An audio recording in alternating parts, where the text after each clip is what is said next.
అందరికీ నమస్కారం అండి. సో ఇది మన ఛానల్లో 31st video limited pay options. ఇంతకు ముందుగా మీరు ఒకసారి క్రాస్ వెరిఫై చేయండి. మనకి సింగిల్ పే అంటే ఏంటి, రెగ్యులర్ పే అంటే ఏంటి, లిమిటెడ్ పే అంటే ఏంటి చెప్పుకున్నాం. ఇందులో లిమిటెడ్ పేలో కంపెనీ వాళ్ళు, మనకి ఉన్న కంపెనీ వాళ్ళు ఎన్ని ఇయర్స్ ఇస్తారు అనేది ఒక చిన్న ఎగ్జాంపుల్ చెప్తాను. మీకు ఈ నెంబర్స్ అన్నీ కూడా కొంచెం కన్ఫ్యూజ్ కావచ్చు, బట్ అలా ఏం లేకుండా చాలా సింపుల్గా ఎక్స్ప్లెయిన్ చేస్తాను చూడండి. సో ఇక్కడ మనకి ఇదిగోండి. సో ఒక 30 ఇయర్స్ పర్సను పాలసీ తీసుకున్నారు. ఫర్ ఎగ్జాంపుల్ అనుకుందామండి, ఒక 8 ఇయర్స్ దాకా తీసుకున్నారు. 80 సంవత్సరాలు తీసుకున్నారు ఆ పర్సన్ పాలసీ. అంటే మధ్యలో ఎన్ని ఇయర్స్ ఉందండి, ఇక్కడ 50 సంవత్సరాలు ఉంది. సో ఒక పర్సన్కి నార్మల్గా ఒక 50 ఇయర్స్ పాటు ఇన్సూరెన్స్కి ఈఎంఐస్ కానీ ఆ ప్రీమియమ్స్ కానీ కట్టాలి అంటే చాలా కష్టం. అది ఎందువల్ల కష్టం అవుతుందంటే దానికి లాట్ ఆఫ్ ఫ్యాక్టర్స్ ఉంటాయండి. ఒక సపరేట్ ఒక వీడియో చేస్తాను చూడండి. ఇప్పుడు ఈ పర్సన్ ఈ 30 ఇయర్స్ అనే ఒక పర్సను సో 50 ఇయర్స్ పాటు పేమెంట్ చేసుకుంటూ వెళ్తారు 80 ఇయర్స్ వరకు వచ్చేంత వరకు. ఇది రెగ్యులర్ పేలో ఉంటుంది అనమాట. లిమిటెడ్ పేలో ఏమవుతుందంటే, ఫర్ ఎగ్జాంపుల్ ఇదే 30 ఇయర్స్ పర్సన్ హెచ్డిఎఫ్సి కంపెనీలో మనకి ఈ 50 ఇయర్స్ మనం పేమెంట్ చేయాలంటే చాలా ఇబ్బంది అవుతుంది. లైక్ లాట్ ఆఫ్ ప్రాబ్లమ్స్ వస్తాయి ముందు మనకి ఆ ప్రీమియం పేమెంట్ చేసే టైంలో.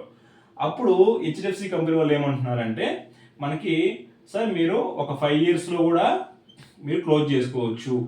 అంటే 50 సంవత్సరాల్లో కట్టే ప్రీమియం ఓన్లీ 5 ఇయర్స్లో కూడా క్లోజ్ చేసుకోవచ్చు. లేదు మీకు 5 ఇయర్స్ మీకు ఎక్కువ అవుతుంది అనుకుంటే 10 ఇయర్స్తో వెళ్ళొచ్చు. లేదంటే 6 ఇయర్స్ 7 ఇయర్స్ ఇట్లా ఈ విధంగా మనకి ఉంటుందన్నమాట. ఇదే సింపుల్ ఎగ్జాంపుల్. తర్వాత ఐసిఐసిలో కూడా మనకి మీరు పే చేసే 50 ఇయర్స్ ఏదైతే ఉంటుందో అలా కాకుండా లిమిటెడ్ పేలో ఏదైతే మనకు ఉంటుందో మాట్లాడుకున్నామో, ఈ లిమిటెడ్ పేలో ఒక 5 ఇయర్స్ మీరు కట్టుకోవచ్చు, లేదంటే 7 ఇయర్స్ కట్టుకోవచ్చు, 10 ఇయర్స్ 15 ఇయర్స్ ఏదైనా సరే. అలాగే మనకి యాక్సెస్ మ్యాక్స్లో కూడా 5 years 7 years 10 years 12 years 15 years. అలాగే మనకి టాటాలో మాత్రం ఒక 3 ఇయర్స్ అనమాట ఏదైతే ఉంటుందో 3 ఇయర్స్లో కూడా మనకి కలిపి కట్టుకోవచ్చు. బట్ అమౌంట్ ఎక్కువ వస్తుంది అనమాట. అంటే కస్టమర్ నుంచి కట్టే అమౌంట్ ఎక్కువ ఉంటుంది. తర్వాత 4 ఇయర్స్ 5 ఇయర్స్ కూడా 6 7 ఇలా లాట్ ఆఫ్ ఆప్షన్స్ ఉంటాయి టాటా ఏఐలో కూడా.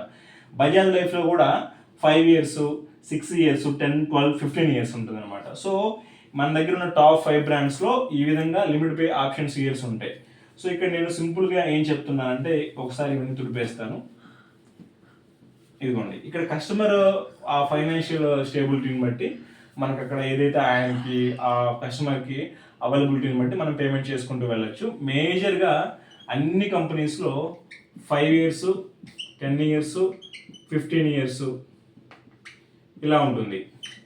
సో మనకి ఏదైతే ఉంటుందో ఈ 50 ఇయర్స్లో పేమెంట్ చేసేది 5 ఇయర్స్లో చేయొచ్చు, 10 ఇయర్స్లో చేయొచ్చు, 15 ఇయర్స్లో చేయొచ్చు. అది వాళ్ళ ఏజ్ని బట్టి, సో దాని తర్వాత వాళ్ళ ఫైనాన్షియల్ బిహేవియర్ని బట్టి లాట్ ఆఫ్ కండిషన్స్ ఉంటాయి. అవన్నీ కూడా క్రాస్ వెరిఫై చేసుకొని ఏది మీకు మంచిదా అనేది మీరు తీసుకోవచ్చు. 5 ఇయర్స్ 10 ఇయర్స్ 15 ఇయర్స్ అనేది. సో లైక్ మనకు రిటైర్మెంట్ ఏజ్ ఉంటుంది 60 ఇయర్స్, అది కూడా ఒక ఆప్షన్ ఉంటుంది. సో ఈ వీడియోలో అయితే ఇంతేనండి. సో ఐ హోప్ మీకు ఇది కొంచెం కన్ఫ్యూజ్గా ఉండొచ్చు, బట్ ఒక్కసారి మళ్ళీ ముందుకు వెళ్ళి చూడండి, మీకు చాలా ఈజీగా అర్థమవుతుంది. ఆ లిమిటెడ్ పే అనేది తక్కువ టైంలో కట్టుకుంటాం మనం, అంతేనండి. Thanks for watching this video.